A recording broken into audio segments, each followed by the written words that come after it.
Hello and welcome to the Taxcast from the Tax Justice Network, your monthly podcast on how to take back control from the super rich and powerful, and how to reprogram our economies to work for all of us. I'm the producer and host, Naomi Fowler. Hope you're doing well. Make sure you never miss an episode. Drop me an email on naomi@taxjustice.net to subscribe and you'll be the first to hear the latest Taxcast. Let's get on with it then. Coming up later. I had this kind of moment of realisation, really looking at the role I was playing of facilitating companies to gain more and more power. I started to question the whole system. I talked to competition lawyer Michelle Meager about how her eyes were opened to the dangers of letting companies get too big and form monopolies which act against our interests. If you're thinking there's only bad news around at the moment, well, perhaps I can cheer you up a bit. We know one of the key problems in our tax systems is corporate secrecy. Corporations don't want to tell us which countries they do their genuine business in. Well, the EU is edging slowly closer towards public country-by-country reporting rules for multinationals. Here's Olivia Lally from Eurodad in Brussels. Public country-by-country reporting would allow everyone, including citizens, decision makers and journalists, to see information about where corporations do business and what they pay in tax in each country they operate. In fact, we already have public country-by-country reporting for the banking sector in the EU, and it's been working well. Research shows that it's discouraged banks from shifting their profits to low-tax jurisdictions. In 2016, after the Panama Papers tax scandal, the European Commission published a legislative proposal for public country-by-country reporting for all large multinationals across all sectors. And yet we still haven't had an agreement on what the final rules could look like because the proposal has been stuck in the Council of EU member states. The good news is that recent political developments mean we've got a majority of EU member states ready to agree on a position. So, in order to get to an agreement, the presidency of the EU Council needs to put the proposal on the agenda. But the current presidency, Germany, has been dragging its heels, and it's yet to confirm if it will hold the debate. The current proposal has a lot of weaknesses and loopholes, so we need to do two things.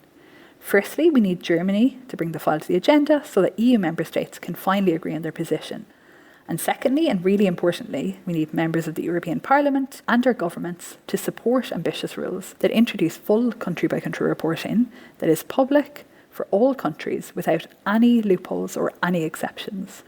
Citizens can help with this. You can contact your government and make sure that this is discussed in an upcoming council meeting in November, and make sure that your country supports full public country-by-country reporting. That's Olivia Lally from Eurodad in Brussels. Austria changed its position to support public country-by-country reporting because of public pressure there, so we know it works. We're going to talk to John Christensen now of the Tax Justice Network for his take on this month. Okay, John, so this month we've had more leaks from within the global banking industry showing us how blatantly the major banks of the world are disregarding rules about opening their doors to dirty money. The FinCEN files, and we're going to talk about that in a bit. But first, let's talk about a proposed bill in New York State, which is gathering momentum at the moment, that would strike at the heart of the massive economically damaging speculative trades that go on there. New York has a staggering amount of what they call churning, and the bill is proposing a financial transactions tax on some of the trades done on New York Stock Exchange. So really important. New York is in dire straits financially. They're cutting back on teachers and all sorts of essential services. They have a huge deficit. Millions of US Americans have lost their jobs or are on the verge of losing their jobs, on the verge of being evicted. Lots of people in terrible trouble there, losing their healthcare access too. So this couldn't be a more critical time to do something really visionary, could it? And a financial transactions tax would slow right down some of that really unhelpful financial activity, like some of the mad high-frequency trading that they do in nanoseconds.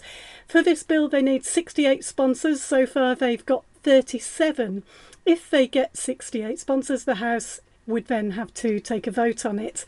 Yeah, as you say, 37 members of the New York State Legislature are sponsoring a bill to support a financial transaction tax in that state. Now, historically, New York State has applied a financial transactions tax at a rate of 0.25%. And it's still there on the statute book. But Wall Street lobbying has led to a situation where the revenues are actually rebated right back to Wall Street. So they're not actually collecting the money. But you can see why there might be a very strong interest in a financial transactions tax in the New York State at the present. The state faces a $9 billion deficit just for this year. They face the prospect of having to lay off 22,000 public workers because they don't have enough money to pay their salaries. And at the same time, Wall Street stock markets have reached record levels, and turnover on the markets is also at record levels. Arguably, I think, because another bubble is building up, this time in the digital economy stocks.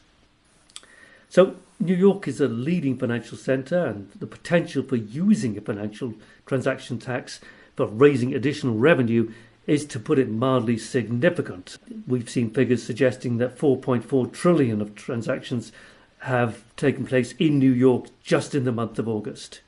Let's talk about the transactions they want to include in this financial transactions tax. Who makes the money from these? Why would we want to disincentivise these things? Right, so look, a financial transactions tax is a tax on selected financial transactions. Normally the tax is set at a very low rate. For example, the stamp duty in the United Kingdom in London is levied at a rate of just 0.5%. Of the value of the transaction, and in Hong Kong, where they have a similar duty, it's set at 0.3%, which is paid jointly by sellers and the buyers. A financial transactions tax could be designed to cover either a very wide range of financial transactions or a very narrow range of financial transactions. And the types of transactions it could cover includes all currency, in other words, foreign exchange transactions, sales of shares, sales of bonds, sales of options, sales of all types of derivatives. To give you a sense of the scale of these markets, the daily turnover on the global markets for foreign exchange, for example, is of the order of $6.6 trillion a day. And if we look at the swaps and derivative instruments markets, again, it's very similar, $6.5 trillion turnover every single day. Now, just think about how much money would be raised if you applied a financial transaction tax at a rate of 0.25%. Now, in most cases, a financial transaction tax is used to raise revenue.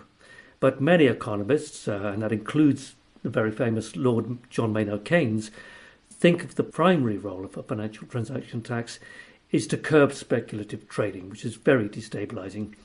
And this would lead to less churning on the money markets. And by the way, for listeners, churning is a way for financial intermediaries to increase their fees and their commissions by making unnecessary trades using their clients' money. So the more they churn the market, the more they make in fees and commissions. Right, and just briefly on the European Union, the actual budget is not being voted through at the moment because many nations are insisting that a financial transactions tax be included in that EU budget before it goes forward. So it's quite an interesting revival going on and a lot of support. Yeah, we've been seeing the financial transaction tax move gradually up the political agenda since the 2008 banking crisis. And clearly this year's COVID pandemic has boosted interest as governments have been forced to massively increase their health expenditures. Since 2008, France and Italy have both adopted financial transaction taxes at the national level, and Spain is pushing forward with its own financial transaction tax. So it's moving forward. And at a larger scale, and this is very exciting actually, Germany currently holds the presidency of the European Union, and they'll hold it till the end of this year. And they've expressed their commitment to introducing a financial transaction tax at the level of the European Union. The current German finance minister, Olaf Scholz, who, by the way, is standing for election in the German presidency elections coming up, he has committed himself to this project, which has overwhelming cross-party support in the European Parliament. So that's all very exciting.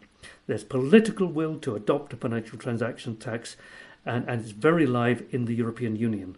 Right, and going back to New York, it's such a no-brainer for New York, but there's so much lobbying against it. Yes, it's really important to stress that the financial transaction tax fulfills most of the criteria, if not all of the criteria for good taxes. It's progressive, it's easy to collect, it's not so easy to avoid, and it could raise substantial sums of additional revenue. It might reduce speculative trading and reduce the risk of the herd mentality which accompanies so much of this kind of churning and financial market trading, that the herd mentality can accelerate booms and bust cycles and exaggerate market instability, and a financial transaction tax might actually reduce that, a good thing. Now, another thing which I've heard quite a bit, both in New York and in London, is that a financial transaction tax could potentially lead to financial intermediaries leaving New York or leaving London. But I think the answer to that criticism, if it is a legitimate criticism rather than just a lobbying tactic, is you just cannot be serious. Because no one in their right mind is going to seriously leave, one of the world's leading marketplaces, New York, and shift away across the Hudson into Jersey just because of the possibility of the imposition of a 0.25% transactions tax. It's just not serious, because New York is one of the world leading clusters of legal and financial expertise. These are really exciting times for supporters of a financial transaction tax, and this might be the moment when progress can be built on the back of both pressure within the European Union and New York to bring the FTT financial transaction tax finally onto the agenda. Yeah, and it's such a small amount as well. It's such a tiny tax, but the implications of it are just so big for the rest of the world. Let's talk about the FinCEN files. Leaked documents from the Financial Crimes Enforcement Network in the United States. They're the people that are supposed to enforce the law on behalf of the US Treasury. That includes any transaction in the world that involves dollars. So that's a lot of transactions. The leaks are putting $2 trillion worth of potentially dodgy transactions on display. It shows us yet again the dangers of allowing businesses, in this case banks, to get so big they feel that they can disregard governments, disregard laws, or they can pressure for laws to be written in order for them to abuse their power. We all need good, robust financial systems, but instead of finance serving us, we're ending up too often with governments serving finance. I mean, look at the lobbying that's going to line up to try to defeat these efforts on financial transaction taxes in New York, for example. And none of these major banks in these latest leaks are losing their licenses. Yet again, we have to say that these banks should be broken up because they're too big. This is all really dangerous for democracy, isn't it? Yeah, I think that is the key issue. It is dangerous for democracy. And in better times, this story would be so massive that it would be dominating the news cycles day after day. And we'd have had politicians queuing up at television studios to argue the case for prosecuting bankers and strengthening financial regulation and pushing back against this awesome monopolist power of the banking lobbies and also the legal lobbies, which I would add. But alas, these are not the best of times. And political leaders and the political parties in both the UK and the US are themselves implicated in dark money flows coming from Russia and elsewhere. And whilst they might huff and puff a bit on camera, we can expect little or nothing in the way of useful political action to come out of the FinCEN story. Now, the story originates, as you say, from a leaked document coming out of the US Treasury, because the Financial Crimes Enforcement Network is actually a treasurer at the Department of the US Treasury. And it's the part of the US Treasury that's responsible for investigating financial crimes involving every use of the dollar. So it's not just dollars being transacted in the United States itself, but dollars being transacted anywhere else in the world, even if the players have no connection to the United States. And for the greater part, the leak has involved documents which are known as suspicious activity reports, generally known as SARS. And in a dim and distant past, I used to be quite involved in suspicious activity reports, which are filed in total confidentiality by bankers, by law firms, and by all other financial intermediaries, or they should be filed by all other financial intermediaries. What the FinCEN story reveals is how financial intermediaries have helped their criminal clients to launder their money through the offshore circuits. And some of the banks involved, for example, include global giants like JP Morgan and Barclays and HSBC. Yes, I feel like we're watching the same story over and over again. I mean, even the press releases the banks put out in their own defence seem to be the same lines. This is all in the past. We uphold all applicable laws. We have robust systems. But really, the banks are kind of burying FinCEN in these suspicious activity reports, and they really are set up to fail. Nate Sibley of the Kleptocracy Initiative, he tweeted, before we slag off FinCEN, he says, quote, "Remember the tiny task agency is effectively tasked with policing the integrity of the global financial system, and it has a budget of just $120 million. That's less than the US government accidentally sends in benefits to dead federal employees each year."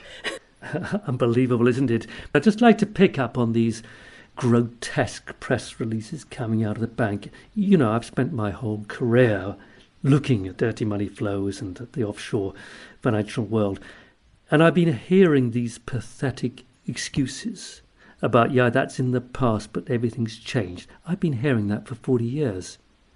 Yes, changes happen, but they're so superficial, and compliance is so weak, and the regulators have been undermined to such an extent that the whole thing is nothing more than a fig leaf, an exercise in window dressing. And as far as most banks are concerned, and I've heard this from compliance officers working at the biggest banks in London, they just say the whole thing is just a charade. Yeah, and over 3,000 UK companies are named in the FinCEN files, and that's more than any other country. In fact, FinCEN sees the UK as a higher risk jurisdiction, just like Cyprus is categorised the same way. So, UK is right there in the middle of it all. And I think the link with Cyprus is an interesting one, and I think it's perfectly reasonable to make that association. But remember, Cyprus for decades has been kind of the starting off point for money coming out of the former Soviet Union. Before the collapse of the Soviet Union, huge wads of money were coming out of the Soviet Union through Cyprus and then on into the banking system. And now, alas, we can see that London has been reduced to that level, and I don't think it's an unreasonable comparison to make. The problem here is that even if a banker has really strong grounds for believing that a client is engaged in criminal activity, there's no obligation to do anything other than to file a suspicious activity report to the relevant authorities and then just continue as if there's nothing wrong going on. And the FinCEN story reveals how ineffective anti-money laundering measures have been as a tool for detecting crimes. The FinCEN story should tell us that financial crime is not a story about a few bad apples. It's systemic, especially in the world of offshore finance, which is dominated by Britain and by the United States and big monopolist companies. Thanks, John. Now it's time for the Taxcast special feature. We've been warning for such a long time now that the growth of monopolies like Facebook, Amazon, Big Pharma, Big Agriculture are a threat to genuinely fair and decent business practices. They're a threat to tax justice, and they're a threat to democracy. We shouldn't stand by and allow our economies to be hijacked. This month, there's a new book out that says it all. Competition is killing us. How big business is harming our society and planet, and what to do about it. I highly recommend this book. It links so many things we all really care about in an effortless and fascinating read. I'm talking to the author of the book, Michelle Meager. You were once a big believer in free markets, and then you write about how you realised as a competition lawyer that free markets aren't really free, fair competition isn't really fair. Yeah, absolutely. I kind of have been through a little bit of a transformation in my way of thinking. So I started out as a teenage conservative. I was a huge fan of Thatcher. And I believed in free markets from a kind of quite idealistic perspective of absorbing this idea that I think is actually quite widespread, that as long as markets are free and competition is fair, then all the benefits of capitalism will be spread as widely as possible, and we'll all be better off for it, and that companies will be competing to serve our needs. Meanwhile, the state will kind of provide a separate role, and that therefore these systems will be able to work in harmony. Can you Tell me a bit about your life working as a competition lawyer. I was working as a competition lawyer in the city, which means that I was advising big companies mostly on their mergers predominantly. So, if two companies want to merge, they have to get an approval from the authorities if they are big enough or if they meet certain thresholds. So we were helping them to do that. And that was all still in the system that was designed to, ensure that prices are as low as possible for consumers and that competition is free. And what I realised, kind of had this light bulb moment really, where I was working on a particular deal. It was a merger between the fizzy drinks company Britvic and another fizzy drinks company, AG Bar, that makes products like Iron Brew. And I had this moment of realisation, of understanding that if all we were looking at in this process of whether we were going to approve this deal was whether prices were going to be as low as possible, but that's not really serving the interests of the public at large. We don't really want fizzy drinks to be as cheap as possible. And once I had that realisation, really looking at the role I was playing in that system of facilitating companies to gain more and more power, I started to question the whole system and the role I was playing.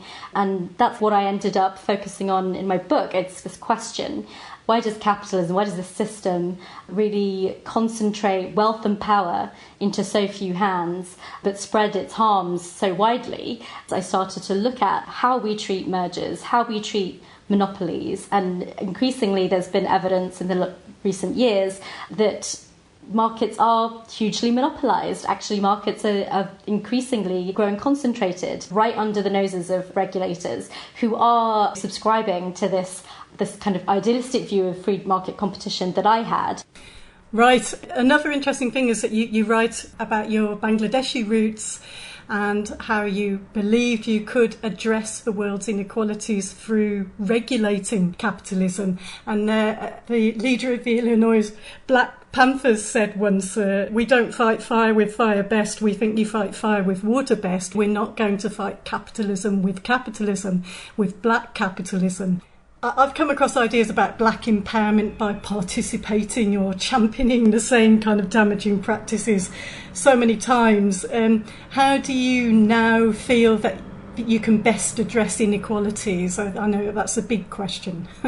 Yes, yeah. My kind of hope or contribution towards that is to really call into question this idea of competition.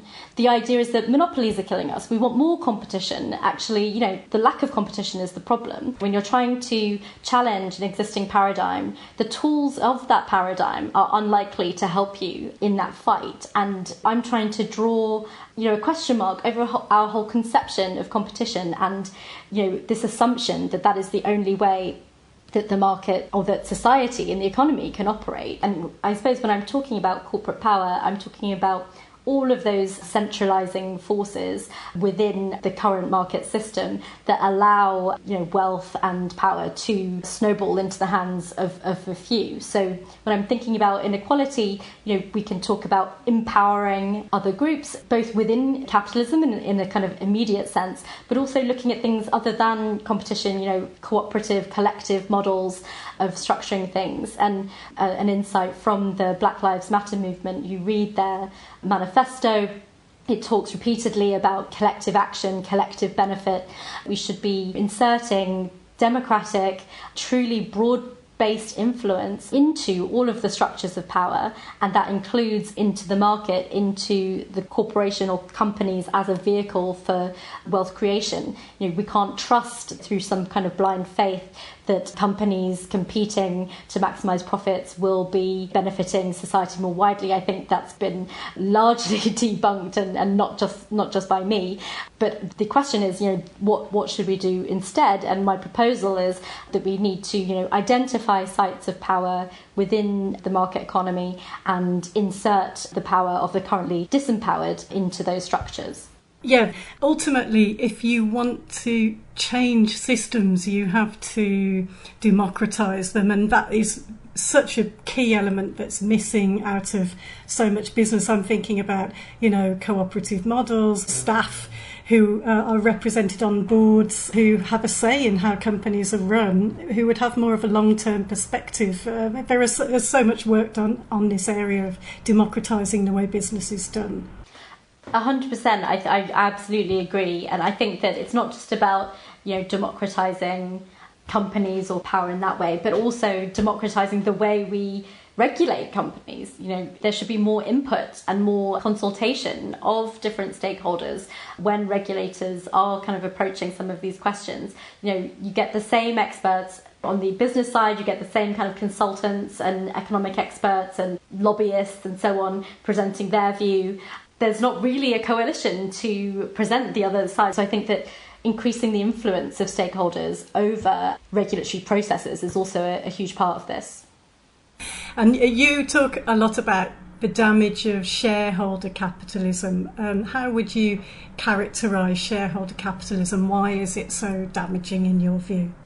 This idea of shareholder value, shareholder capitalism, which really has been embraced by the business world and to a large extent by the kind of legal world that supports it, boils down to this idea that the responsibility of directors of a company is to maximise profits for the shareholders. It embodies all these other ideas, like a false idea that the shareholders are the owners of the company, that they are the most important stakeholders, but the true costs of that business aren't captured by the price, by that pure transaction that happens between the business and its customer. Obvious example is, the burning of fossil fuels. The price of oil does not include the catastrophic damage that is being done to our ecosystem and to our environment. And so those costs are another good way to maximise profits, because those are all costs that you're not having to pay for what is, the underlying business that is producing your profits. And of course, those two things are linked. You see many of the worst abusers of environment, of labour standards and so on have some kind of monopoly power. And so it's looking at those other ways that this idea of shareholder value really motivates companies to find every kind of loophole in the economic system to make a quick buck off that. So, how do we actually introduce the true costs of these cheap products, like the things we get cheap stuff from Amazon delivered to our door? People could say, what's the problem with that? How do we introduce the true costs of those things into the marketplace? It's a huge problem. I think that people are trying to attack it from all different angles. One is there's a lot of work to be done in accounting that looks at how do you account for all of the different costs. Can we require companies to report on all of these different costs so that it is in effect priced into their share price? It forms part of their balance sheet. The angles that I come at it are really from a kind of regulatory perspective. So how can we force companies to operate at the standards that we would expect them to? And that's kind of twofold. One is directly by regulating them, having the rules that mean that you can't just pollute and you can't just abuse your workers and so on, but also through, if you take a kind of anti-monopoly lens and you consider the potential for regulatory capture, if you allow companies to get too big, they're able to control the regulations that they are subject to. Then you get into another way of actually making sure that companies follow the law, is to make sure that they don't get big enough to ignore the law. So that's another way to make sure that some of these costs are internalised. And then I'd say the kind of final way that I really look at it is, if you create greater representation and greater challenge to the power of companies that are currently able to act in this way, then you will see a change in the way that they make decisions. If you have an environmental representative or an employee representative at board level, that is in its own way an internalisation of some of those concerns into the very decision-making mechanism of the company. Equally, if we find ways to encourage and support other ways of doing business, whether it's through cooperative business or even at a stakeholder level, whether it's by encouraging unionisation or collective bargaining amongst otherwise kind of small businesses, collectivization amongst them, that would help them kind of challenge the Amazons in the world and show that there is another way of doing business, but also kind of allow them to offer that other option in challenge to the version that's offered by the Amazons of the world. Right, and you warn in the book, and I'm quoting, "We may lose control of big companies completely." Tax is so closely related to democracy, isn't it? And For example, the Tax Justice Network thinks corporate taxation will become a thing of the past if we don't get on top of this issue about how big monopolies influence governments and, by influence with governments, undermining democracy.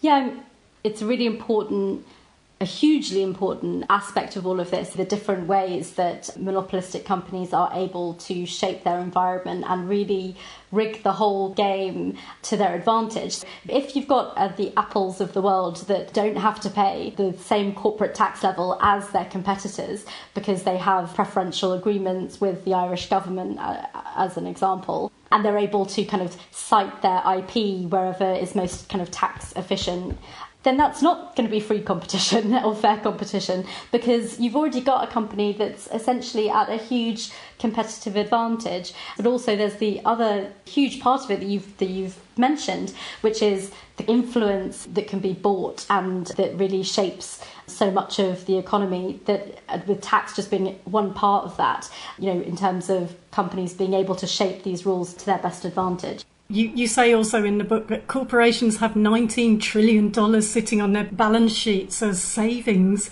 and it's time to put that money to work. What do you mean by that? When people say that we can't afford, the kind of measures that we would need to make for, a Green New Deal, for, combating climate change, actually companies are hoarding cash and sitting on enormous war chests of money. We're in a situation where there is this enormous amount of money sitting there, and currently the way that companies are seeing that money is, can I use this money to buy up flailing competitors, particularly those that have been made vulnerable, by the economic crisis that's coming or by the kind of pandemic itself?